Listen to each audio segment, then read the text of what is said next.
FCM के बारे में, फेडरल काउंसिल के बारे में अपनी चर्चा की, मुझसे पूछा। वो फेडरल काउंसिल इस संगठन के द्वारा हर 2 वर्ष में आयोजित की जाती है और लखनऊ में प्रथम बार वो आयोजित की गई थी, जिसके अंदर हमारे यहाँ केंद्रीय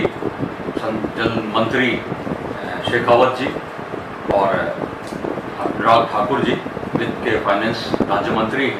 उन्होंने भी संगठन की उस गोष्ठी के अंदर भाग लिया था और वो हमारे साथ सादर आमंत्रित मुख्य अतिथि थे। फेडरेशन ने उनके सामने मूलभूत रूप से एलआईसी ने इंश्योरेंस के सेक्टर को एक आंदोलन के रूप में बदल के सन 1956 से लेकर सन 2020 में अपनी 64 वर्षों की जो यात्रा तय की,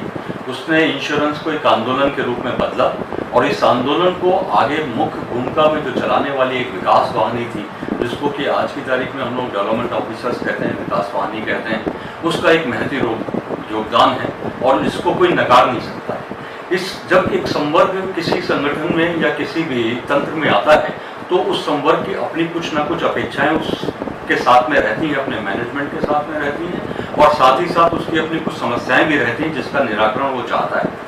इस संवर्ग के साथ में एक जॉब सिक्योरिटी की एक समस्या बहुत हमेशा से एक जुड़ी रही है कि कभी कभार हमारे साथियों को किन्हीं विपरीत परिस्थितियों में जाकर अपने अगर नॉर्म्स को हम पूरा नहीं कर पाते हैं तो 25-26 साल की नौकरी के ऊपर से भी हाथ धोना पड़ता है। ये एक मुख्य हम लोगों की समस्याएं थी। इसके अलावा कई सारी छोटी छोटी समस्याएं थी जिन समस्याओं को हम लोगों ने उस संगठन के उस वार्षिक उत्सव में सदस्यों के आम सदस्यों से राय लेकर मुद्दों को बनाया था और अपने उन आमंत्रित अतिथियों के साथ में रखा था। मुझे ये थोड़ा सा बताते हुए हर्ष भी महसूस हो रहा है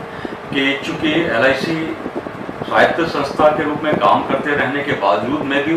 केंद्र सरकार के अधीन है और केंद्र सरकार की ही एक तरीके से बॉडी है, तो कोई भी इंटरनल रेजोल्यूशन पास होने के लिए वो बाकायदा कैबिनेट के अंदर नोट जाता है, पुट होता है और उसके बाद में वहाँ से फिर वापस हम लोग को मिलता है, तब एक फाइनल अप्रूवल के बीच में आता है। But in due course management के अच्छे प्रयासों के कारण और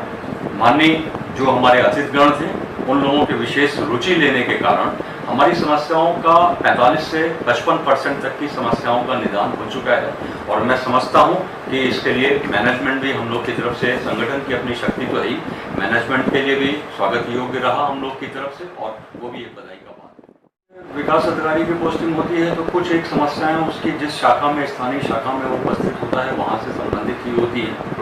कुछ समस्याएं जो मंडल स्तर तक होती हैं और बाकी कुछ समस्याएं जो क्षेत्रीय स्तर तक जाती हैं और यह राष्ट्रीय स्तर तक, जहां से केंद्रीय कार्यालय के द्वारा ही उन समस्याओं का निराकरण संभव होता है। तो हमारी जो फेडरेशन की बॉडी का जो स्ट्रक्चर है वो एक ब्रांच लेवल के एक यूनिट काम करती है बाकायदा। जो ब्रांच प्रेसिडेंट्स और सेक्रेटरीज होते हैं वो अपने मेंबर्स के साथ में मंथली एक मीटिंग लेते हैं और हर महीने का एक सोमवार का दिन हम लोग का उपस्थित है। और हिंदुस्तान के अंदर 1248 शाखाएं हैं, तो मुझे काफ़ी गर्व के साथ में कहता हूं मैं कि उन 1248 शाखाओं के अंदर, ब्रांचेस के अंदर जो एलआईसी की टोटल ब्रांचेस हैं और जो एसओस हैं उसमें हर फर्स्ट सैटरडे मंडे को हर माह के प्रथम सोमवार को बैठकें होती हैं जिसके अंदर हमारे यूनिट के मेंबर सब बैठते हैं और समस्याओं का निराकरण की बात करते हैं। जो शाखा स्तर से दूर करने की समस्याएं हैं वहाँ पर हमारी बॉडी शाखा अध्यक्ष के साथ में बात करती है। जो उससे बड़ी समस्याएं हैं वो मंडल तक आती हैं, मंडल अध्यक्ष और मंडल सचिव यहाँ के मंडल से बात करें। जो और ऊपर होती क्षेत्रीय अध्यक्ष और राष्ट्रीय नेतृत्व। और ये मुझे कहने में अत्यंत गर्व है कि इस संगठन का मंडलीय शाखा स्तर से मंडल स्तर, क्षेत्र स्तर और राष्ट्रीय स्तर पर भी बहुत ही कुशल नेतृत्व मिला हुआ है और सदस्यों की समस्याएं बहुत आसानी से और बहुत शीघ्र, अतिशीघ्र उनको अपनी समस्याओं का समाधान मिलता है। मंडल के साथी सदस्य की जो समस्याएं हैं उन पर विचार के लिए या मंडलीय संगठन ने विगत 3 महीनों के दरमियान में मंडल में सदस्यों के हितों के संवर्धन के लिए जो कार्य किए उनकी शेयरिंग के लिए प्रत्येक लगभग 3 माह पर हम अपनी एक मंडलीय कार्यकारिणी की सभा करते हैं और इस बार सारे शाखा अध्यक्षों, सारे शाखा सचिवों के साथ में मंडलीय संगठन की बैठक 26 सितंबर को यहीं पर लखनऊ में है। बैठक सुबह 11 बजे शुरू हुई और शाम को लगभग 5 बजे तक